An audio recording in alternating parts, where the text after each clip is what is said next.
जय हिंद। आज से हम लोग 11th क्लास शुरू कर रहे हैं और 11th क्लास को शुरू करने से पहले इसके बारे में कुछ चीज़ें जान लेते हैं हम लोग। जो बायोलॉजी वाला पोर्शन है उसके लिए आपको एनसीईआरटी बुक खरीदना होगा। हम जो है वो एनसीईआरटी को ही फॉलो करेंगे और एनसीईआरटी के अनुसार ही आपको क्या किया जाएगा, पढ़ाया जाएगा। बाकी अदर कंटेंट जो है वो बीच बीच में चैप्टर में क्या करते जाएंगे, उसी के अंदर ऐड करते जाएंगे, प्रोवाइड करते जाएंगे। तो आपको एनसीईआरटी बुक खरीद लेनी है और उसी को क्या करते जाना है, पढ़ते जाना है और कोई भी प्रॉब्लम होगा उसको पूछते जाना है। आज से हम लोग शुरू करेंगे चैप्टर 1।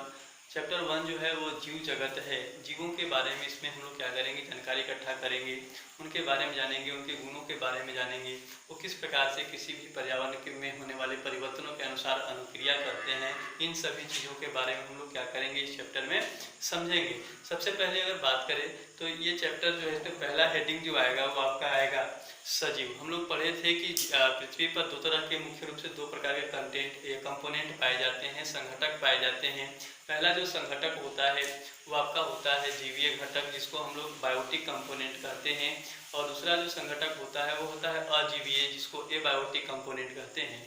इसमें हम लोग बारी बारी से इनको पढ़ेंगे, ठीक है। तो सबसे पहला जो हेडिंग आएगा वो आएगा सजीव। सजीव होता क्या है उसको देखना है।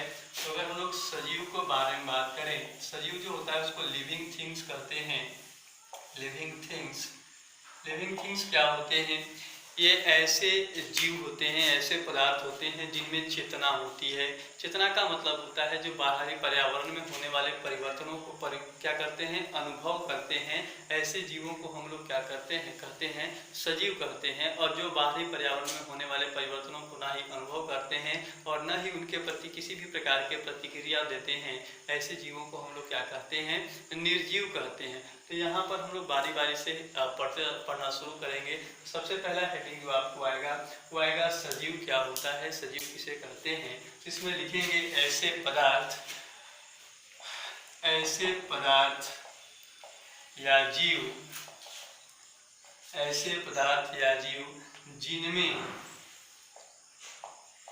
चेतना होती है उसे सजीव कहते हैं। ये डेफिनेशन है, सजीव कहते हैं। कह रहा है कि ऐसे पदार्थ या ऐसे जीव जिनमें क्या होती है, चेतना होती है। चेतना का मतलब है कि जो बाह्य परिवर्तनों को क्या करते हैं, अनुभव करते हैं और उस अनुभवों के अनुसार क्या करते रहते हैं, प्रतिक्रिया देते हैं, ठीक है। ऐसे उसको हम लोग क्या बोलेंगे, चेतना बोलेंगे। और प्रतिक्रिया देने वाले जीवों को हम लोग क्या बोलेंगे, सजीव कहते हैं। अब इसका जो एग्जाम्पल होगा वो आप लोग जानते हैं, जंतु हो जाएंगे और पौधा। सभी प्रकार के जो जंतु और पौधा होंगे वो क्या होते हैं, सजीवों के श्रेणी में आते हैं। अगर हम लोग सजीवों का एक और इम्पोर्टेंट डेफिनेशन देखें तो सजीव जो होता है वो एक क्रियाशील तंत्र होता है। अगर इसी में देखें हम लोग तो जीव स्व प्रतिकृति विकासशील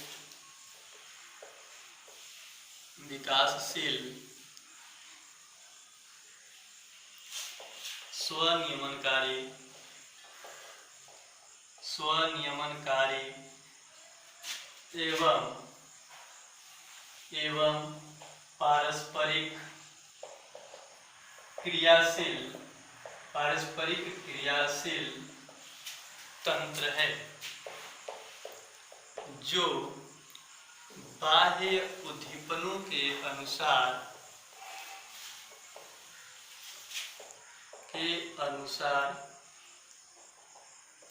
प्रतिक्रिया, बाह्य उद्दीपनों के अनुसार प्रतिक्रिया करता है। अब बारी बारी से इसको समझने की कोशिश करेंगे। कह रहा है कि जीव स्वप्रतिकृति, स्वप्रतिकृति का मतलब होता है जो अपने जैसे दूसरे जीवों के अपने जैसे दूसरे कॉपी बनाने में सक्षम होते हैं, अपने जैसे दूसरे जीवों को उत्पन्न करने में सक्षम होते हैं। एक तरह से हम लोग कह सकते हैं कि सजीव जो होते हैं उनमें क्या होता है, प्रजनन होता है, जो प्रजनन करने में सक्षम होते हैं, ठीक है ना। क्योंकि विकासशील का मतलब है जिनमें कई प्रकार के मनोवैज्ञानिक, शारीरिक ठीक रूप से क्या होता है, परिवर्तन होता है, उनका विकास होता है। तो उसको कहने का मतलब है कि वो क्या होते हैं, जीव विकासशील होते हैं। समय के साथ उनमें क्या होता है, कई प्रकार के परिवर्तन होता है। स्वनियमनकारी का मतलब होता है जो अपने शरीर के अंदर या बाहरी वातावरण में होने वाले बदलावों को क्या कर सकते हैं, झेल सकते हैं, सहन कर सकते हैं, या उसके अनुसार अपने आप को क्या कर सकते हैं, ढाल सकते हैं। उसको हम लोग क्या बोलते हैं, स्वनियमनकारी बोलते हैं। एवं पारस्परिक क्रिया का मतलब होता है अपने और आसपास के वातावरण के साथ क्रिया करना ही पारस्परिक क्रिया करना कहलाता है।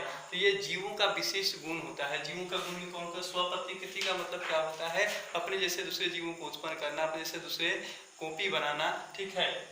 विकासशील का मतलब होता है जीवों में समय के साथ क्या होते रहते हैं, कई प्रकार के मनोवैज्ञानिक शारीरिक तरह का परिवर्तन होते रहता है। स्वनियमनकारी का मतलब होता है जो अपने आप के अंदर या वातावरण के अंदर होने वाले प्रभावों को क्या कर सके, झेल सके, उसके अनुसार अपने आप को बदल सके, ठीक है। साथ साथ पारस्परिक क्रिया का मतलब है कि जीव अपने अंदर अपने आसपास के जीवों के साथ और पर्यावरण के साथ जो क्रिया करते हैं उसको पारस्परिक क्रिया करते हैं। और इस तरह के सभी प्रकार के कार्य को करने वाले को ही हम लोग क्या बोलते हैं, जीव कहते हैं। अंतिम में कहा है कि एवं जो बाह्य उद्दीपनों के अनुसार क्या करता है, प्रतिक्रिया करता है। बाह्य उद्दीपन का अनुसार का मतलब है कि जैसे प्रतिक्रिया का मतलब होता है कि जैसे आपको ठंडा लग रहा है तो आप क्या करते हैं, आपका शरीर जो होता है वो कंपन करना शुरू करता है।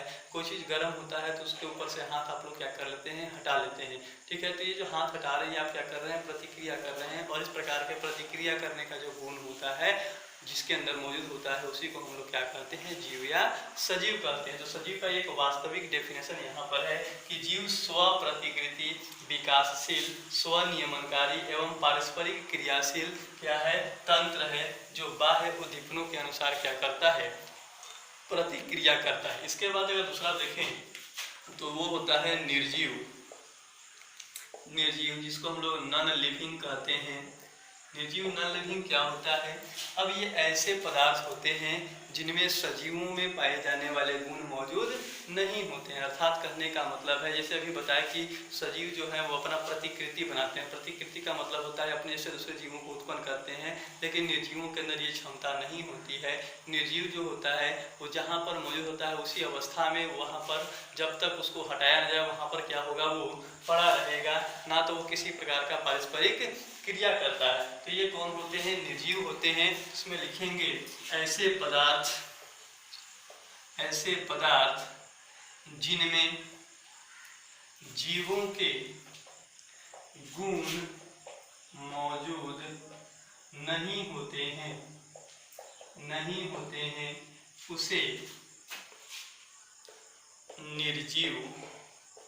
उसे निर्जीव कहते हैं। कह रहा है कि ऐसे पदार्थ जिनमें जीवों के गुण मौजूद नहीं होते हैं उन्हीं को हम लोग क्या कहते हैं, निर्जीव कहते हैं। और इसका एग्जाम्पल हम लोग लिख सकते हैं। एग्जाम्पल में क्या हो जाएगा, टेबल हो जाएगा, पेन हो जाएगा, किताब हो जाएगा, कोई भी चीज़ आपके आसपास जो है वो आपको अलग कर सकते हैं, छोटा छोटा चीज़ें हैं। ये आपका हुआ सजीव और निर्जीव का डेफिनेशन। अब इसके बाद आता है कि सजीव और निर्जीव कौन कौन से वो विशेष गुण हैं जो सजीव को निर्जीव से क्या करता है, अलग करता है। तो इसको पहले आप वीडियो रोक करके नोट करिए और उसके बाद हम लोग क्या करते हैं, इनके बीच में अंतर देखते हैं। तो अगला हेडिंग जो आएगा वो आएगा सजीव एवं निर्जीव में, सजीव एवं निर्जीव में अंतर क्या क्या होता है वो देखें। ये हम लोग 10th क्लास में भी किए हुए हैं। इस तरह से दो कॉलम बनेगा, एक तरफ आएगा सजीव और एक तरफ निर्जीव। तो अगर हम लोग सजीव की बात करें तो सजीव का पहला जो गुण होता है कि सजीव वृद्धि करते हैं, जबकि निर्जीवों में वृद्धि नहीं होती है। इसमें लिखेंगे पहला, सजीव वृद्धि करते हैं, आप लोग देखे होंगे कोई बीज को अगर हम लोग लगाते हैं मिट्टी में, उसमें से एक छोटा सा पौधा निकलता है और वो छोटा सा पौधा जो है वो धीरे धीरे समय के साथ क्या होते जाता है, बढ़ते जाता है। उसकी लंबाई में क्या होती है, वृद्धि होती है, ठीक है। उसकी मोटाई में वृद्धि होती है, ठीक है। तो ठीक उसी प्रकार से कई प्रकार के जो जंतु होते हैं उनके भी शरीर की लंबाई में क्या होती है, वृद्धि होती है। तो जीवों का ये गुण होता है जीव क्या करते रहते हैं, समय के साथ वृद्धि करते हैं, जबकि निर्जीवों में वृद्धि नहीं होती। अगर हम इस मार्कर को देखें तो ये कब से इतना ही बड़ा का है, इसमें किसी भी प्रकार का परिवर्तन नहीं हुआ है, ना तो इसकी लंबाई बढ़ी है ना ही इसकी मोटाई बढ़ी है। तो इस कहेंगे कि इसमें वृद्धि नहीं हो रही है, जबकि दूसरे जो जंतु आसपास मौजूद होते हैं उनके शरीर की लंबाई, चौड़ाई और मोटाई क्या होती रहती है, समय के अनुसार बदलते रहती है। तो इसमें क्या होगा, वृद्धि होगा। तो इसमें हम लोग लिखेंगे कि निर्जीवों में वृद्धि नहीं होती है, निर्जीवों में वृद्धि नहीं होती है। दूसरा अगर हम लोग पॉइंट की बात करें तो सजीव जो होते हैं वो गति करते हैं, सजीव गति करते हैं और निर्जीव में गति नहीं होती है, निर्जीव गति नहीं करते हैं।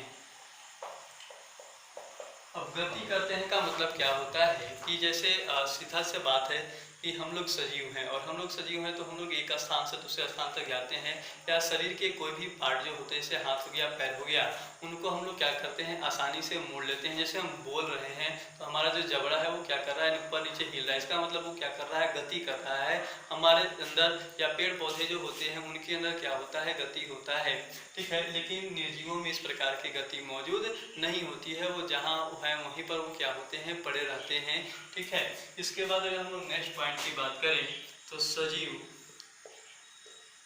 सजीवों में उपापचयी क्रिया होती है, सजीव में उपापचयी क्रिया होती है। ये उपापचयी क्रिया क्या होती है इसको हम लोग पढ़ेंगे थोड़ा देर में, और इसमें लिखेंगे निर्जीव में उपापचयी क्रिया नहीं होती है, उपापचयी क्रिया नहीं होती। अब यहाँ पर देखिए सजीव में कहा है कि उपापचयी क्रिया होती है। उपापचयी क्रिया का सीधा सा मतलब होता है कि हम लोगों के शरीर में, जीवों के शरीर में क्या होता है, कई प्रकार के रासायनिक अभिक्रिया होता है। रासायनिक अभिक्रिया जो हमारे शरीर के अंदर हो रहे हैं उन सभी प्रकार के रासायनिक अभिक्रिया को हम लोग क्या कहेंगे, उपापचयी क्रिया कहेंगे। और इस प्रकार के रासायनिक अभिक्रिया या उपापचयी क्रिया निर्जीवों के शरीर में नहीं होता है, ध्यान रखना। तो उपापचयी क्रिया जो होते हैं वो दो प्रकार के होते हैं, या तो हमारे शरीर में किसी पदार्थ का निर्माण होता है तो रासायनिक अभिक्रिया होगा, या हमारे शरीर में कोई पदार्थ टूटेगा तो क्या होगा, रासायनिक अभिक्रिया होगा। और ये दोनों प्रकार के क्रियाओं को ही हम लोग सम्मिलित रूप से क्या कहते हैं, उपापचयी क्रिया कहते हैं, जो किसके मुख्य लक्षण होते हैं, सजीवों के मुख्य लक्षण होते हैं। नेक्स्ट अगर हम लोग बात करें फोर्थ पॉइंट तो सजीव जो होते हैं, सजीव पोषण करते हैं, सजीव पोषण करते हैं, जबकि निर्जीवों में पोषण नहीं होती है, निर्जीव पोषण नहीं करते हैं, निर्जीव पोषण नहीं करते। पोषण का मतलब सीधा सा हम लोग पढ़े हैं कि पोषक तत्व जो होता है उसको ग्रहण करने की विधि को ही हम लोग क्या कहते हैं, पोषण करते हैं। हम लोगों को भूख लगता है, हम लोग खाना खाते हैं और उस भोजन से आपको एनर्जी मिलता है तो आप कई प्रकार के कार्य को करते हैं। लेकिन जो निर्जीव पदार्थ होते हैं उन्हें किसी भी प्रकार के भोजन की आवश्यकता, किसी भी प्रकार के पोषण की आवश्यकता नहीं होती है। तो वैसे जीव जिनमें पोषण की आवश्यकता होती है, जो पोषण करते हैं, उनको हम लोग क्या कहेंगे, सजीव कहेंगे। और ऐसे पदार्थ जिनमें पोषण की आवश्यकता नहीं होती है, जिन्हें भोजन की आवश्यकता नहीं होती है, उसको हम लोग क्या कहेंगे, निर्जीव कहेंगे। नेक्स्ट अगर हम लोग पॉइंट देखें यहाँ पर तो सजीव प्रजनन करते हैं, सजीव जो होते हैं वो प्रजनन करते हैं, और जो निर्जीव होते हैं ये प्रजनन नहीं होती है, निर्जीव प्रजनन नहीं करते हैं। अगर देखें तो सजीव जो होता है अपने जैसे दूसरे छोटे छोटे जीवों को क्या करते रहते हैं, उत्पन्न करते हैं, ठीक है। लेकिन निर्जीव जो होते हैं वो अपने जैसे दूसरे जीवों को उत्पन्न नहीं करते हैं। ऐसा नहीं होगा कि ये मार्कर है, इसको हम अगर हम छोड़ दें तो 1 साल 2 साल 3 साल के बाद ऐसा इसके पास छोटे छोटे 2-4 मार्कर हो जाएंगे। ये एक ही है और जब तक ये रहेगा तब तक एक ही रहेगा। ऐसा नहीं है कि अपने जैसा अपन नए नए मार्कर को उत्पन्न करेगा, लेकिन जीवों के साथ ऐसा नहीं होता है। जीव जो होते हैं वो क्या करते रहते हैं, अपने जैसे दूसरे जीवों को उत्पन्न करते रहते हैं। अर्थात कह सकते हैं कि सजीव का जो होता है कि सजीव क्या करते हैं, प्रजनन करते हैं, जबकि निर्जीव सजीवों में प्रजनन करने की क्षमता नहीं होती है। इसके बाद एक और पॉइंट होता है कि सजीव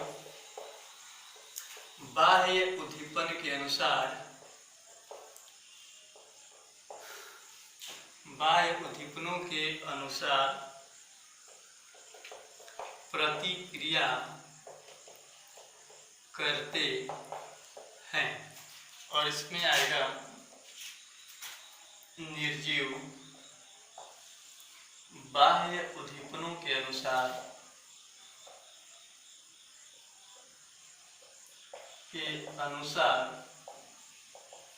प्रतिक्रिया नहीं करते हैं।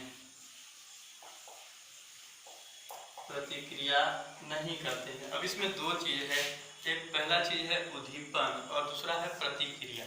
ठीक है, उद्दीपन क्या होता है और प्रतिक्रिया क्या होता है। ठीक है, कुछ ऐसा परिवर्तन बाह्य वातावरण में होने वाले ऐसे परिवर्तन जो आपको प्रतिक्रिया देने के लिए क्या करते हैं, मजबूर करते हैं, ऐसे परिवर्तन को हम लोग क्या बोलेंगे, उद्दीपन बोलते हैं। जैसे सीधा सा मतलब है कि अभी गर्मी है, फिर ठंडा हो जाएगा, इसके बाद तो ये क्या होता है, ये गर्मी आता है तो हम लोग क्या करते हैं, सीधा सा मतलब है कि फैन चलाते हैं, तो ये क्या कर रहा है, प्रतिक्रिया दे रहे हैं। सीधा सा मतलब है कि अगर कोई भी गर्म चीज़ है उसके ऊपर अगर आपका हाथ पड़ जाता है तो वो गर्म चीज़ जो है वो आपके लिए क्या है, एक प्रकार का उद्दीपन है और आप हाथ को क्या कर लेते हैं, खींच लेते हैं, तो ये आप क्या करते हैं, प्रतिक्रिया देते हैं। ठीक इसी प्रकार से मान लीजिए अचानक आप सड़क से चल रहे थे, सड़क पर सांप आ गया तो वो नज़र पड़ा उसके ऊपर, तो आप क्या कर जाएंगे, उछल जाएंगे या जोर से चीखेंगे। तो वो जो सांप वहाँ पर मिला आपको, क्या मिला, एक प्रकार का उद्दीपन मिला और आप जोर से उछल गए, वहाँ से कूद गए या भाग गए या चिल्लाए, तो आप क्या किए, प्रतिक्रिया दिए। ठीक इसी प्रकार से है, सीधा सा मतलब है उद्दीपन के अनुसार। तो ये जो हम लोग किसी भी परिवर्तन के अनुसार जो प्रतिक्रिया कर रहे हैं, उसके अनुसार रिएक्ट कर रहे हैं, ये किसका गुण होता है, सजीवों का गुण होता है।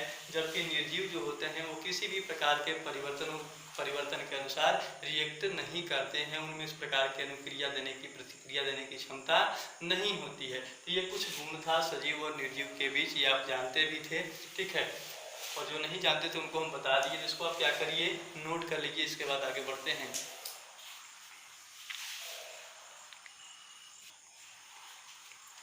अब सजीव और निर्जीव में जहाँ पर अंतर लिखे हैं वहीं पर एक नोट लिखना है।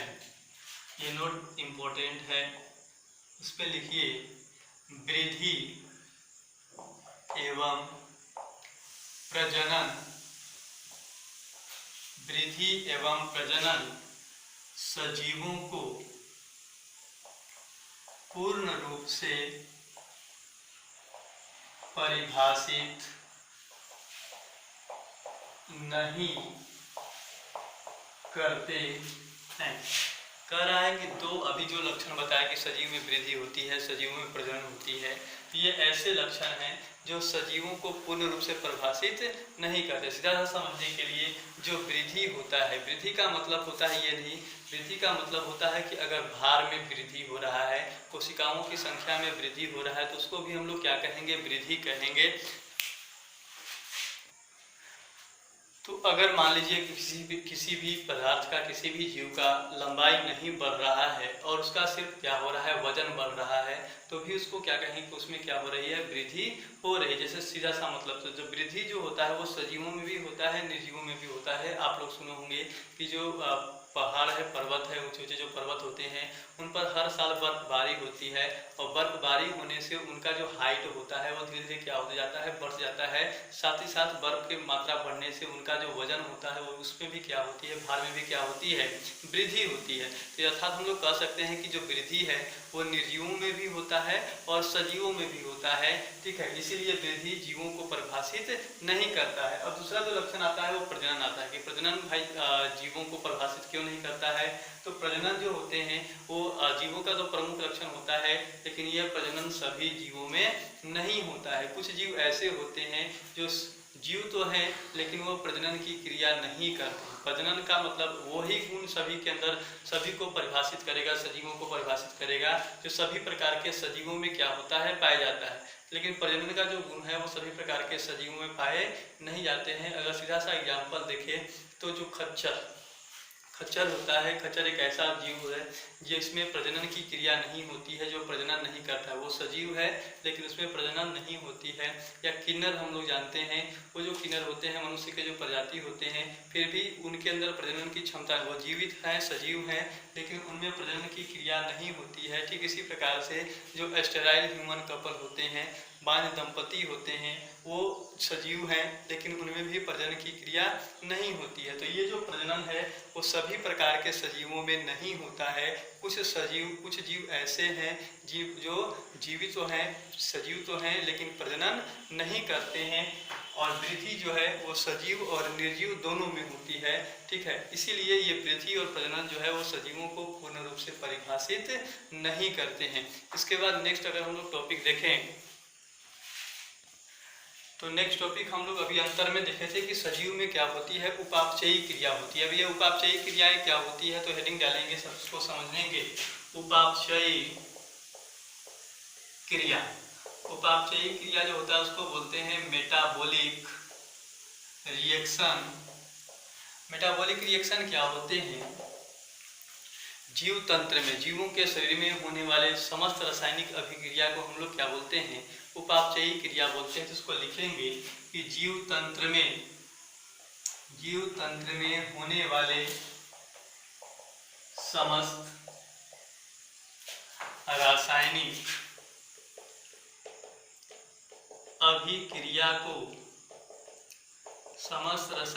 अभिक्रिया को उपापचयी क्रिया कहते हैं।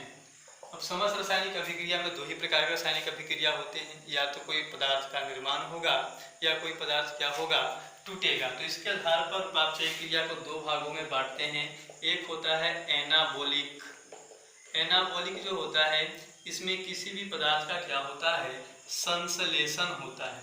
ठीक है, अगर इसको देखें तो कह सकते हैं कि ऐसी रासायनिक अभिक्रिया इसमें किसी पदार्थ का निर्माण होता है, संश्लेषण होता है, उसको हम लोग क्या बोलते हैं, एनाबॉलिक बोलते हैं। ऐसी उपापचयी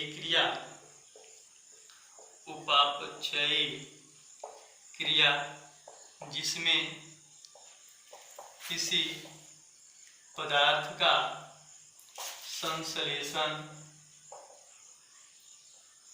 होता है, किसी पदार्थ का संश्लेषण होता है या निर्माण होता है, उसको हम लोग क्या बोलेंगे, एनाबॉलिक बोलेंगे। जैसे सीधा सा मतलब एग्जांपल समझते हैं, 6CO2 + 6H2O sunlight upon chlorophyll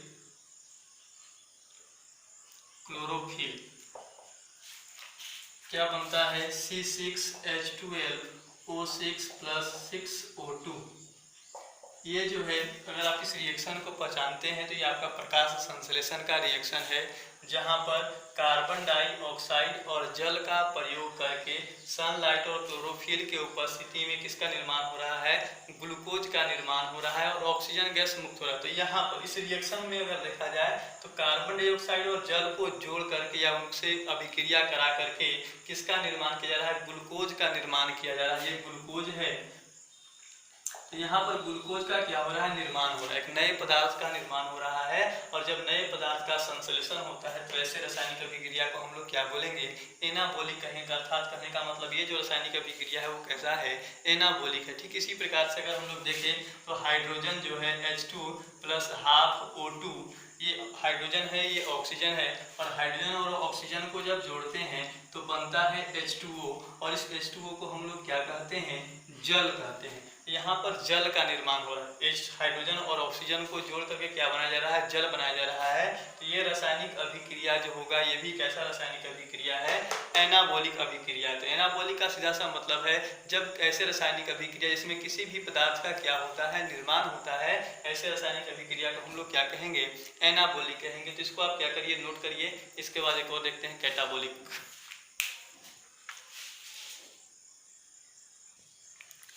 next जो रिएक्शन होता है उपापचयी क्रिया में वो होता है कैटाबॉलिक।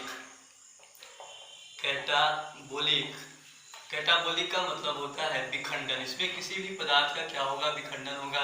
कोई पदार्थ जो है इसमें क्या होगा, टूटेगा। ठीक है, इसमें लिख सकते हैं ऐसे रासायनिक अभिक्रिया, ऐसे रासायनिक अभिक्रिया जिसमें किसी पदार्थ का विखंडन होता है, किसी पदार्थ का विखंडन होता है या कोई पदार्थ टूटता है, तो ऐसे रासायनिक अभिक्रिया को हम लोग क्या कहेंगे? कैटाबोलिक बोलेंगे। अब जब हम लोग ग्लूकोज हमारे शरीर में बनता है तो वह ग्लूकोज जो है वो श्वसन के दौरान क्या होता है, उसका माइटोकॉन्ड्रिया में ऑक्सीकरण होता है और वो ऑक्सीकरण के फलस्वरूप ऊर्जा का निर्माण होता है। यहाँ पर देखिए रिएक्शन, तो जब ग्लूकोज है C6H12O6, ये ग्लूकोज टूटता है और इसके टूटने से 6CO2 प्लस 6H2O प्लस क्या बनता है? ऊर्जा बनता है। तो यहाँ पर देखिए अब ये ग्लूकोज जो है वो टूट रहा है और किस में टूट रहा है? कार्बन डाइऑक्साइड, वाटर और ऊर्जा में टूट रहा है। तो यहाँ पर ये ग्लूकोज का विखंडन हो रहा है, इसलिए इस रासायनिक अभिक्रिया को हम लोग क्या बोलेंगे? कैटाबोलिक बोलेंगे। इसी प्रकार से अगर H2O ले ले तो H2O को अगर हम लोग तोड़े किस में टूटेगा? H2 प्लस हाफ O2 में टूटेगा। तब यहाँ पर जल जो है ये टूट रहा है और जल जब टूट रहा है इस रासायनिक अभिक्रिया को भी हम लोग क्या बोलेंगे? कैटाबोलिक। तो जब किसी ऐसे रासायनिक अभिक्रिया जिसमें किसी पदार्थ का निर्माण होता है उसको एनाबोलिक बोलेंगे, और जिसमें किसी पदार्थ का टूटने की क्रिया सम्मिलित होती है, यदि कोई पदार्थ टूटता है तो ऐसे रासायनिक अभिक्रिया को हम लोग क्या बोलते हैं? कैटाबोलिक बोलते हैं। तो इसको भी नोट कर लीजिए। अब नेक्स्ट टॉपिक जो आता है इस चैप्टर में, इस चैप्टर के अंतर्गत वो आता है जैव विविधता। जैव विविधता, जैव विविधता को हम लोग बोलते हैं बायोडाइवर्सिटी। बायोडाइवर्सिटी, बायोडाइवर्सिटी का मतलब क्या होता है कि हम लोग जिस क्षेत्र में पाए जाते हैं, किसी क्षेत्र में जहाँ पर जीवों के विविध प्रकार मौजूद होते हैं, ठीक है, उस जीवों के विविध प्रकार और उनकी संख्या को ही हम लोग क्या बोलते हैं? जैव विविधता बोलते हैं। कहीं भी हम लोग जाते हैं तो वहाँ पर कई प्रकार के जीव जंतु, पेड़ पौधे, ठीक है, क्या होते हैं? मौजूद होते हैं और उनका संख्या भी क्या होता है? अलग अलग होता है। तो ये किसी भी क्षेत्र में पाए जाने वाले जीव जंतु जो होते हैं उनके विविध प्रकारों, कितने प्रकार के उस क्षेत्र में जीव जंतु क्या होते हैं? पाए जा रहे हैं और उनकी संख्या क्या है, उसी को हम लोग क्या बोलते हैं? जैव विविधता कहते हैं। जैसे सीधा सा मतलब मान लेते हैं कोई एक पार्टिकुलर एरिया ले लेते हैं, वहाँ पर गए, वहाँ पर 4-5 प्रकार के प्रजाति मिले, जंतु मिले, पौधे मिले, पक्षी मिले और उनमें भी अलग अलग किस्म के पक्षी हैं, अलग अलग किस्म के पौधे हैं, अलग अलग किस्म के जंतु हैं और उनकी संख्या भी क्या है? अलग अलग है। तो ये जो चीज़ें हैं जो किसी क्षेत्र में पाए जाते हैं उसी को हम लोग क्या बोलेंगे? जैव विविधता बोलेंगे। तो जैव विविधता का सीधा सा मतलब क्या होता है कि किसी भी क्षेत्र में, किसी भी क्षेत्र में पाए जाने वाले, किसी भी क्षेत्र में पाए जाने वाले जीवों के, किसी भी क्षेत्र में पाए जाने वाले जीवों के विविध प्रकार एवं उनकी संख्या को जैव विविधता कहते हैं। जैव विविधता कहते हैं।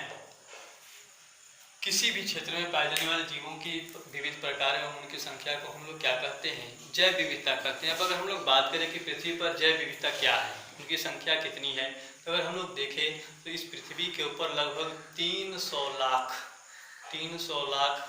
प्रकार के जीव पाए जाते हैं, प्रजातियां पाई जाती है, ठीक है ना। इस पृथ्वी पर अगर हम लोग जैव विविधता की बात करें तो 300 लाख प्रकार की प्रजातियां पाई जाती है, अर्थात कहने का मतलब 30 मिलियन, और इनमें से 17 से 18 लाख प्रजाति जो है उनका खोज हो चुका है। अभी तक कितने प्रकार के प्रजाति को खोजा गया है?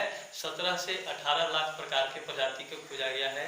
और ये जो 17 से 18 लाख प्रकार के प्रजाति खोजे गए हैं, इनमें से जो 12 लाख हैं वो जंतु हैं और 5 लाख किसको खोजा गया है? पौधों के प्रजातियों को खोजा गया। तो ये जो हम डाटा बोले ये आपके NCERT का डाटा है। फिर से एक बार रिपीट कर रहे हैं कि पृथ्वी पर टोटल जीवों का जो जैव विविधता है वो कितना है? 300 लाख है और इस 300 लाख में से 17 से 18 लाख अर्थात 1.7 मिलियन से 1.8 मिलियन जो जीव हैं उनका खोज हो चुका है। और इनमें से भी वह जो 12 लाख हैं वो कौन है, जंतु हैं, और 5 लाख पौधे। इसको लिख लेते हैं।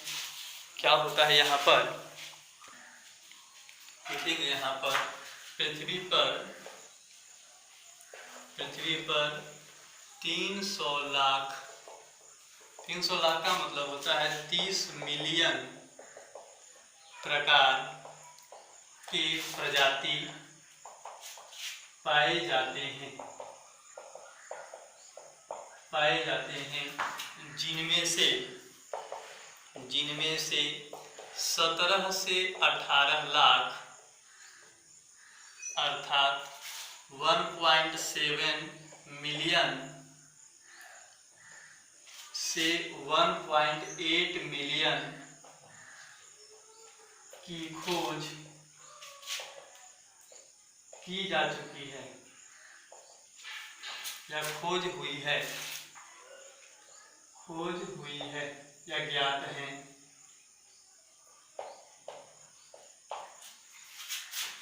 ज्ञात जीवों में अर्थात कर सकते हैं 17 से 18 लाख जीवों में 12 लाख जंतु एवं 5 लाख पौधे शामिल हैं। तो पृथ्वी पर कितने प्रकार के, 300 लाख प्रकार के प्रजाति पाए जाते हैं, जिनमें से 17 से 18 लाख प्रकार के प्रजातियों को क्या किया गया है, खोज किया गया है। और इस 17 से 18 लाख प्रजाति में से 12 लाख कौन है, जंतु हैं, और 5 लाख कौन है, पौधे शामिल हैं। अगर हम लोग देखें कि भारत में सबसे अधिक जैव विविधता कहाँ पर पाया जाता है, तो भारत में सबसे अधिक जो जैव विविधता है वो आता है ट्रॉपिकल रेन फॉरेस्ट में। उष्णकटिबंधीय जो वर्षा वन होता है, जो हमारे अंडमान निकोबार द्वीप समूह जो है, आसाम है, मेघालय है, उधर क्या होता है, ये वर्षा वन पाया जाता है और उधर बारिश अधिक होती है। और बारिश अधिक होती है तो वहाँ पर पेड़ पौधे अधिक होंगे, और जहाँ पर पेड़ पौधे अधिक होंगे वहाँ पर अलग अलग प्रकार के प्रजाति भी क्या होंगे, मौजूद होंगे। तो यहाँ पर लिखेंगे भारत में सर्वाधिक जैव विविधता वाला क्षेत्र, भारत में सर्वाधिक जैव विविधता वाला क्षेत्र कौन होगा, तो वो होगा ट्रॉपिकल रेन फॉरेस्ट।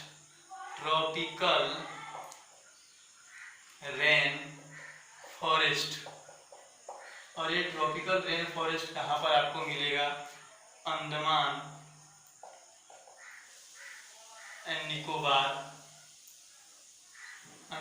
और निकोबार द्वीप समूह, आसाम और मेघालय। ये ऐसे राज्य हैं जहाँ पर ये वर्षा वन मौजूद होते हैं, और इसीलिए वहाँ का जैव विविधता भी क्या है, सबसे अधिक है। अगर विश्व में बात करें, विश्व में सर्वाधिक जैव विविधता वाला क्षेत्र, तो अगर विश्व में सबसे सर्वाधिक जैव विविधता वाले क्षेत्र की बात करें तो वो होता है अमेजन वर्षा वन। और ये जो अमेजन वर्षा वन है, ये यहाँ पर विश्व के सबसे अधिक क्या होता है, जैव विविधता मौजूद होता है। तो ये कुछ चीज़ें हैं आज जो हम लोग पढ़े, ये एक तरह से आपका बेसिक चीज़ें हैं जो चैप्टर के शुरू में पढ़ाया जाता है। इसको क्या करना है, पढ़ना है। अगले लेक्चर से, अगले वीडियो से हम लोग क्या करेंगे, इस चीज़ को अच्छे ढंग से पढ़ेंगे।